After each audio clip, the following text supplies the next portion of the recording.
Guys, welcome back to another colorful Keto with Dory, and we have something absolutely amazing today. We are going to get together with Josh Perry, and we're going to talk about keto and brain health. Do you have keto on the brain? We're going to talk about it. We're going to ask our questions, and we're going to hear Josh's amazing story. So, hello! Hey! How's it going? Good. We have sound right away. I'm so excited. Awesome. It's our day. So first, hi, I'm Dory. It's so nice to meet you.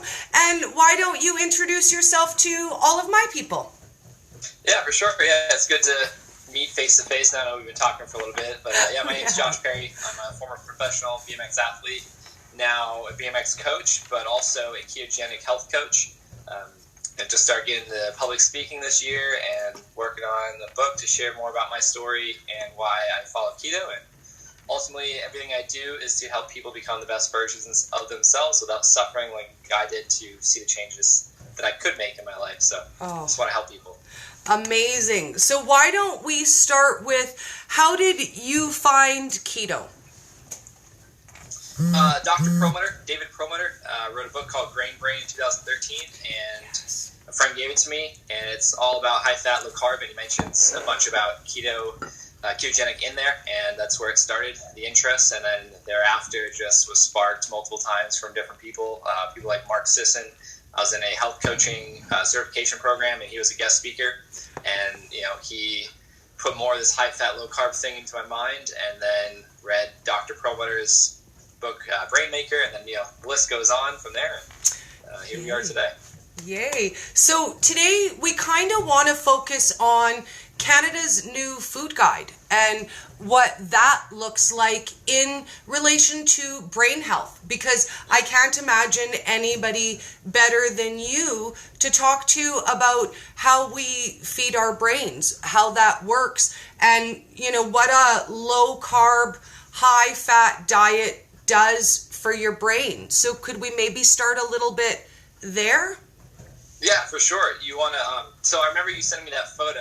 Yes. Seeing it, and I remember being just, appalled. I don't know what word to use, but yeah, so if you could just, I guess, start out with a specific question. We can just kind of dive in from there, because like I said, my mind just went all sorts of places when I saw that.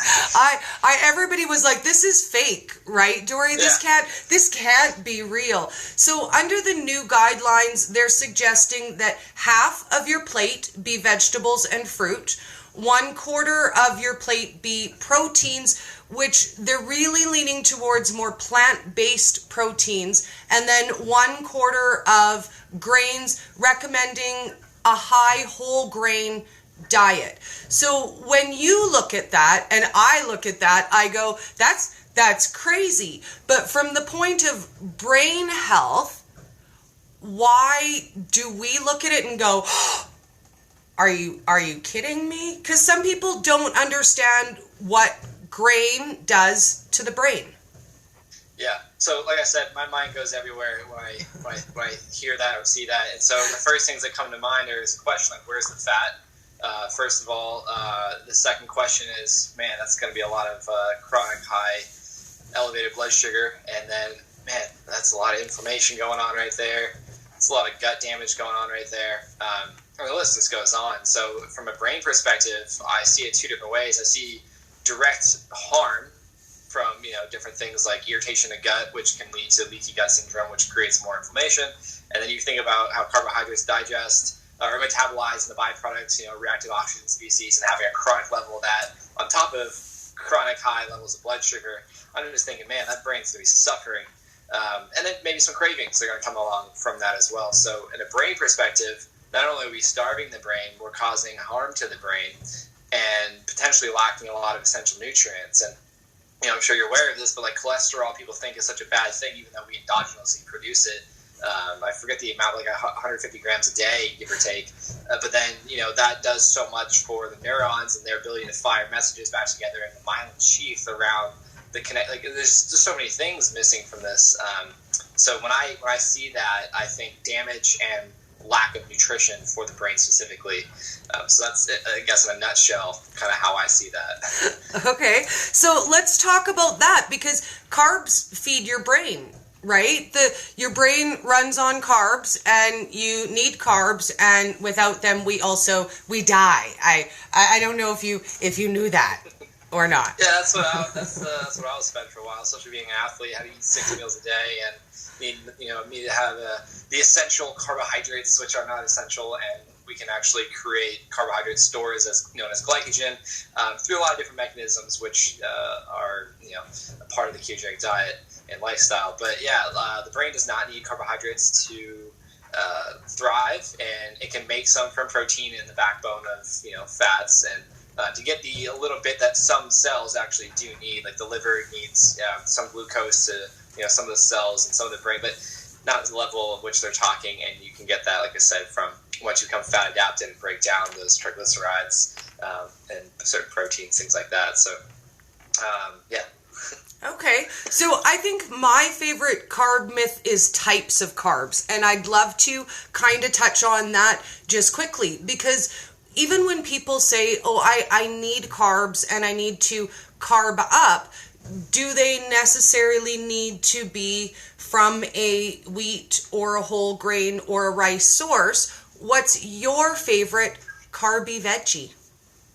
Yeah, so carbs, I mean, it's all context. So carbs, people say, oh, I don't eat any carbs. I'm like, do you eat vegetables? Like, that's a carb. So I think understanding, a carbohydrate is the first step. But then, of course, sources, my favorite carbohydrates are, things like broccoli and asparagus, and zucchini, cauliflower, and then adding, good fats to them.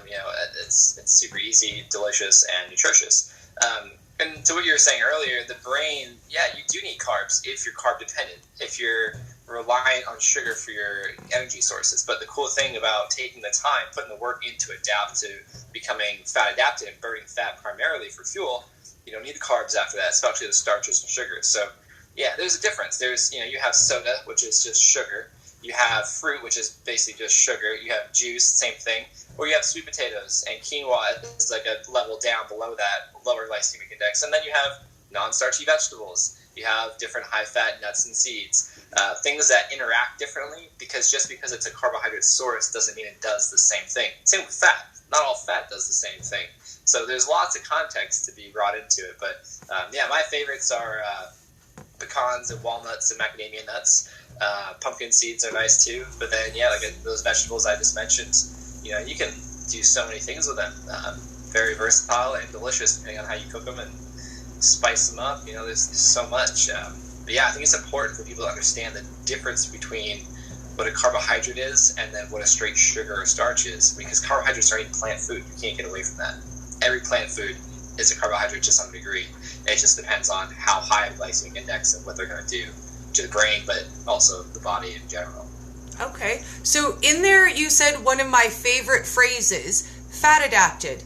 But if I'm brand new and I've just started keto, it seems to be one of those words that everybody says that I don't understand, like HWC and fat adapted, and what's that intermittent fasting thing? Yeah. So let's talk a little bit about fat adapted and how you get fat adapted, how you know you're fat adapted, and let's just start with what is fat adapted.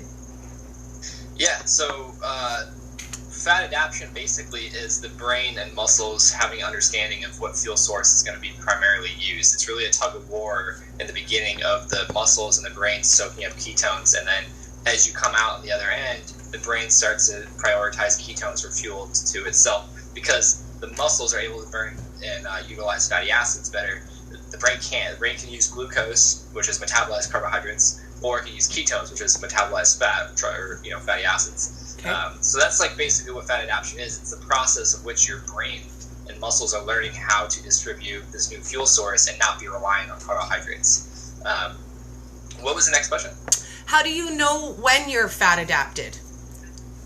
So when you know you're fat adapted is when intermittent fasting was something you mentioned too. So yes. You can skip a meal and not get hangry, as I used to get all the time when I realized that I didn't eat a meal or a snack.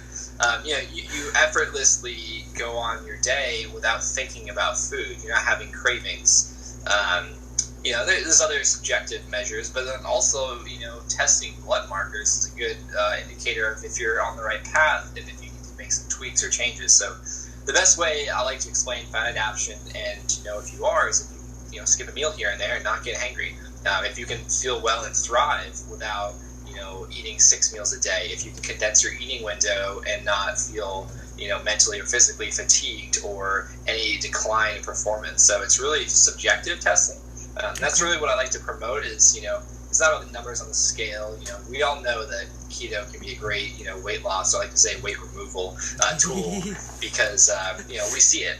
Yes. But that doesn't mean you're fat adapted, because a lot of the weight that's, removed in the first couple weeks, people understand, is inflammation, water, glycogen stores.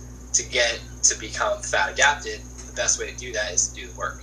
There's no hacks to fat adaptation. It's just do the work, commit, learn as well, so you can continue doing the work, and feel well doing it. And then that's it. It's just work, Awesome. Vengeance Falls says, I love food. And that's my deal, is the loving of the food. But I used to love foods that really made me sick without realizing that I was eating things that made me sick because I ate them all of the time. So my next question for you would be, what's the biggest change that you've seen for you? Because I know everybody has their one thing that they're like, oh, I couldn't let go of potato, or dude, I have to have a slice of bread at least once a week or I'll kill people. Like, over my bread body, are you taking that? So what was the biggest adjustment for you personally? So one thing I did before I even learned about keto was I made a commitment to cut out soda for a year, because I was drinking a 2 liter a day because I was in shape, doctor said I was healthy, and it was cheap and it tastes great. Didn't know I was addicted to it, but cut that out. Now, I think since the understanding of high fat, low carb, specifically ketogenic, something that I've given up, that I didn't think I would be able to, I don't know. Like, I think maybe it was unfathomable to think that I'd be able to eat 2 meals a day, 1 meal a day, and still train, still ride, and still feel well and energized. I don't know. I had made so many changes before leading into keto that it wasn't too hard of a transition. It was just like, all right, I was eating 100 to 150 grams of carbs a day, primarily from low glycemic fruit and sweet potato and quinoa. So like, it wasn't too much of a thing that I had to give up. And also my perspective wasn't one of which, all these things I can't eat. It was I want to preserve my life and protect my brain and heal my brain. So if this is what I got to do for some time or forever, I don't care. And that's what the conversation I have with the client, a lot of my clients, is like, what do you want more? The alcohol, the sugar, or your health? What's really a priority? Because if it's just a craving, and we can get past that. So I don't know. I think it was just the mental thing of knowing that I can be able to thrive on just 1 or 2 meals a day and not think twice about it. I think that was maybe one of the things I had to give up, was just like the addiction to eating X amount of meals a day. Well, 6, right? That's how many 3 meals and 3 snacks. Well, to be breakfast healthy. Is the most important meal a day. Yes. So I had to eat that, and then I had to have snacks, and I had to have a bedtime snack with a bunch of protein in it right before bed, which probably made sense to why I wasn't sleeping well.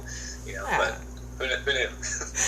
But we're gonna die without that. So let's talk a little bit about the old way, because you know what, we all grew up on the standard American diet, the standard Canadian diet. We all learned the same thing in school, this many servings of this and this many servings of that, and it seemed to make sense until you sit down and you look at the science behind keto and how it works and how our bodies are meant to be fed. And now that just makes sense, and anything else seems ludicrous. So if we're talking to somebody for the first time who's never heard keto before, how do you go about saying to them, so no offense, but everything you've ever known about food was wrong.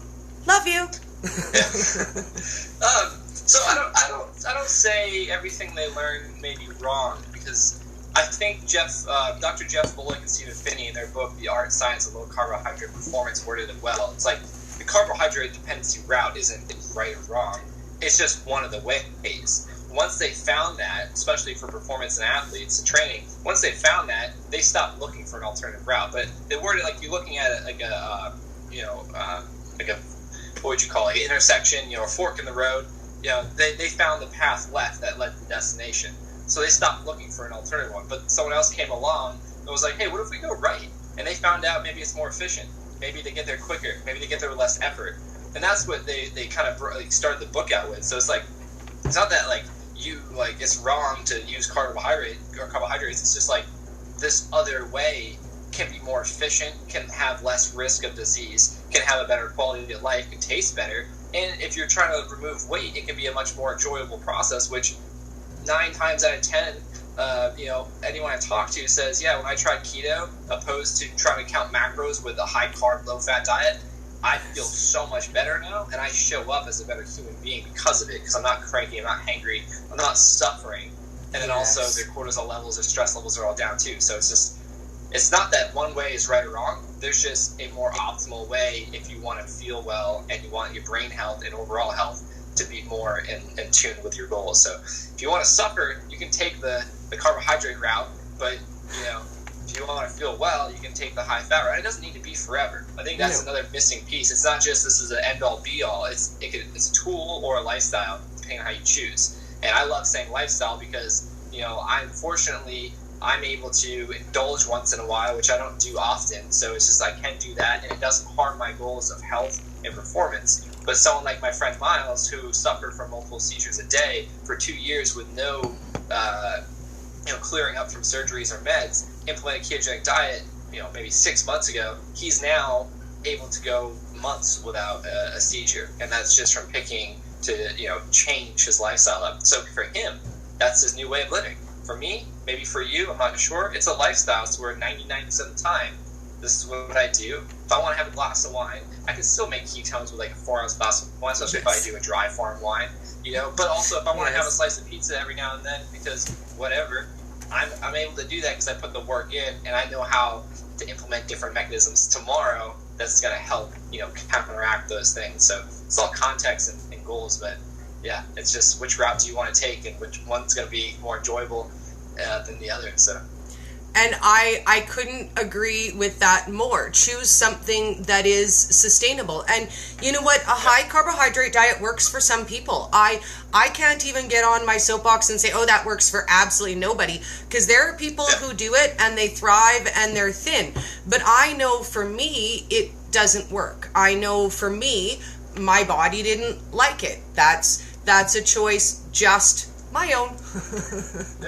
For me. 100%. And then there's the fact that even if you do perform and live well based on carbohydrates, there is carbohydrates that is a known fact that will cause damage more so than other ones. So if you choose, and like you said too, if it's sustainable, that diet works for you. There's no keto isn't the best diet for everyone, because if it's not sustainable, it's not the best. But if you're choosing to consume carbohydrates, then obviously sugary drinks and alcohol are going to cause damage, opposed to having real whole fruit, sweet potatoes, things like what I mean. Like there's context to everything. So that's what I try to share is with my clients. Some of them aren't keto right now. Some of them are paleo. They're they're eating real food, which is going to be other processed food, but they're not technically keto. But they they use MCT oils here and there. They use exogenous ketone supplements. So it's all just context. Well, and I feel like as long as we're moving away from processed food, as long as we're moving away from garbage that's available on our shelves, as long as all together we're moving towards a healthier lifestyle, I feel like we win. I can't point you're not keto, you should paleo, you should vegan, you should carnivore. I feel like as long as together we're moving towards healthy, I feel like we all win. I think if anything, you should just worry about yourself and share how other people can, share what you're experiencing and how they can maybe experience it too. I think judging other people, saying this is right or wrong, you should do this or that, I think is a really good indicator of what what that person has going on in their life. They should be looking at themselves and leading by example, and that's why the shirts I had printed are "Be the change you want to see," because it starts with you, especially if you're not walking your talk. So I believe in walking my talk, and I just share what I experienced along the way. And if people want to know more, they hit me up and I share. But I started out telling people like, this is right or wrong, you're harming yourself, and now I just share, hey, did you know this? Hey. You want to talk more? Hit me up. Well, because none of us wants to be that person knocking on the door like the Bible thumper going, so have you heard the good word of keto? Did you have 10 minutes to hear about how I could save your life? We could, you don't care about saving your life? Oh, okay. Well, that's fine then. It's on their own path. Everyone's on their own journey. Not everyone's opened up to information, and I can speak from experience. It took a brain tumor being told I was going to die when I was 21 to open up to, maybe I do need to make some changes. Maybe I am not invincible. Things like that. So I think it's I don't know. I don't know how to describe it, but I don't think people should judge other people. I think they should just walk their talk and share on the way. And if people are interested, they'll reach out. But everyone's on their own path, so everyone's going to be open to receiving information at different times in their life, and it's really just about constantly sharing what you're experiencing and the benefits, and then people are interested, they'll ask. And you know what? It won't take them long to start coming up to you and going, "Dang girl, you are looking good. What are you doing these days, girl? You are glowing." And they'll come to you on their own. So Vengeance would like to know your thoughts on CBT oil and the benefits CBD of that. Oil, yeah, I'm a fan of it. I use it regularly. It's got a lot of positive effects for the brain. And there's still a lot more to be learned about it from my understanding, but I'm a big fan of it.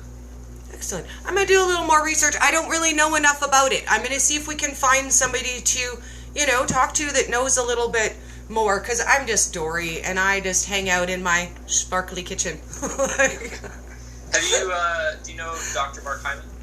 I have not met him personally, but I have seen his work. He's amazing. Okay. Did you see his docuseries, Broken Brain? I did not, but it's on my list of things to watch. I have such a huge list. Is it available on Facebook? Then I could do it as a watch party. Do what? If it's available on Facebook, I can do it as a watch party. I'm addicted to Facebook watch party. I'm not sure. I just know it's you can buy a DVD or digital. It's an 8-part series. Ooh. One of those was on TBI, and then CBD oil was involved in them, along with fish oil and other things. But I'd say you check that out. But yeah. Okay. Joette says it's freezing up on her end. I don't know why it looks clear on my end. How's everybody else doing? I don't know if we're clear or not. I'm clear, so we'll see. Clear on my end. It could just be Joette. I don't know. Could just be internet. So why don't we wrap up with talking a little bit about what you do BMX-wise, because, man, I love to watch your videos when you go on. I can't lie. Like, when I watch them, I sit there and I go, Yep. Oh, no! So let's talk a little bit about that when you go live and the training and stuff that you do, because it's so fun. I love watching. It's been something I've been passionate about for 17 years now, so more than half of my life. I competed, and rode professionally for over a decade. I'm now coaching other riders and sharing my experiences, but I still ride. I can still ride the same level, and I just love doing it. So it's a lot of fun. And the ability to share with the next generation. I think maybe that's the best part. And I don't know, I love kids because I feel like they're better human beings. They're not jaded yet. They're so open and they just accept everybody like they are. And so where do you do that out of? Like, I know that you host classes and stuff like that. Where do you do that out of if somebody wants to, say, for example, join in on something like that? Yeah, so right now I'm just working with one. He actually just turned 14 today. He's from Slovenia. His father hit me up over a year ago. We've been working through Skype and FaceTime, but then in July they came to stay with me for a month, and we trained and all that. And then I was actually just out there for 8 days in Slovenia working with them, and they'll be coming here again in March. I'll be going back there in May, and then we'll be going around the world for different events. And it's really awesome because I wish I had that opportunity when I was younger for someone to directly mentor me and share their advice, not only with BMX, but nutrition and fitness and things like that. So his dad's on keto now. Dropped a bunch of weight when he was here, and is feeling better, and thanked me because he said that in his words, I saved his life from the route that he was on. So it's really just a dream come true to be able to do what I love and to pass along the things I've learned and see the success in someone else so young. So it's amazing. But as far as that BMX goes, I'm just coaching the one family right now. Okay. I don't know. It's not something I even promoted. It's just something that was asked of me to do, and but I'm really just it's just what I'm doing. It worked out well, and it's a good relationship now. We're like family and stuff, so it's cool. Excellent. So where can everybody find you? I know you have Instagram, Facebook, anywhere else that we can find you? YouTube channel? Anywhere else? Yeah, YouTube, Twitter. I mean, I try to upload every now and then. I was doing like a weekly vlog the other year, and then now that I got a bunch of other pieces in motion, I'm just kind of prioritizing my time and my bandwidth until I have a team, which is a goal of mine, to be able to hire out a team to help me with content creation and regular distribution and all that. But yeah, any social media that you may use that I may have, it's just Josh Perry BMX. Okay. JoshPerryBMX.com. So Facebook, LinkedIn, YouTube, all that stuff. Everything's just Josh Perry BMX, streamlined, simple, and I'm most active on Instagram, where we are now. And I respond to all the DMs I possibly can in a timely manner. And that's pretty much it. Thank you so much for your time, and I'm going to gather up all your links and add them to the video so that if anybody's looking for you, they can click. And is there anything else you have, upcoming events or anything in the near future that we need to watch for? So I'm heading out Wednesday to Long Beach, California for the Metabolic Health Summit for the Keto Conference. I'll be performing one of the nights and then just attending. They talked to me about speaking, but I don't know if it'll just be a part of the performance, just a little talk. But after that, I'm going to a networking event with a business partner of mine, and then February 23rd, I'll be speaking at Dr. Eric Westman's Keto event in Tampa, along with Dr. Ryan Lowry and Danny Vega. And then after that, I have some other non-keto related speaking events I'll be going to and networking, and then just travel around with his name's Jaka from Slovenia, and go to France and Croatia after we'll be training at his home in Slovenia in May. So just staying busy. There's always stuff out of the plate. Like I said too, I'm working on a book, and I see a lot of different events happening with that as I move forward. And then working with a Gamma Knife radio treatment company that treated my second diagnosis worth of 2 brain tumors in 2012, which are now stabilized, and working with them on some partnerships to go out and speak more and do some more help with patient groups, just chat and share experiences, and ultimately promote medical imaging, which saved my life, Gamma Knife, which would have been an option had I got an MRI the first time to treat the tumor rather than the surgery, and then keto, of course. So I'm doing a lot of different things that all have to do with the same mission, that's to help people. So any plans to attend KetoCon in Austin? I'm going. I'd love to meet you in person. Yeah, my flight has already been booked for a couple weeks now. Oh my goodness, me too. Work on getting that performance set up there too with some ramps and stuff. So oh my goodness, yes. Yeah, I'll be there too. Oh, I'm so excited. What day do you arrive? January, February, March schedule. So yeah, all of the stuff I said, it's just I forgot about KetoCon, some other events, and so I mean I'm just gonna keep adding events to the list as they pop up. Excellent. Well, thank you so much, and it was so nice to finally put a face to the voice and the chatting. Thank you so much for your time. In person too. Yeah, thank you. Thanks for your time. I appreciate you allowing me share my journey with everyone. Thank you. Face in person. KetoCon. KetoCon! I'll be the crazy lady running around hugging everyone. Are you going to be bringing your lights? Do you know what? I was actually joking about it. These are portable. I think I'm going to bring it. Why not? Good battery pack. Right, I'll just sit myself up in a corner and people will be like, that's where Dory is. Yep. Yeah, there you go. Signature move. I can't wait to meet you. Have a great rest of your Saturday. Thank you so much. Awesome. Yeah, you too. Thanks again. I'll talk to you soon. Bye, Josh. All right, bye. There we go. Okay, how fun was that? Oh my goodness. Okay, so tomorrow we have a lot on the go tomorrow too.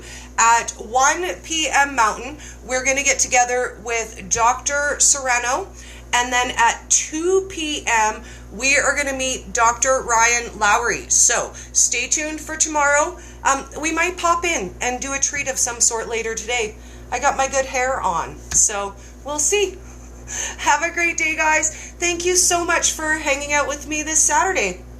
See you soon.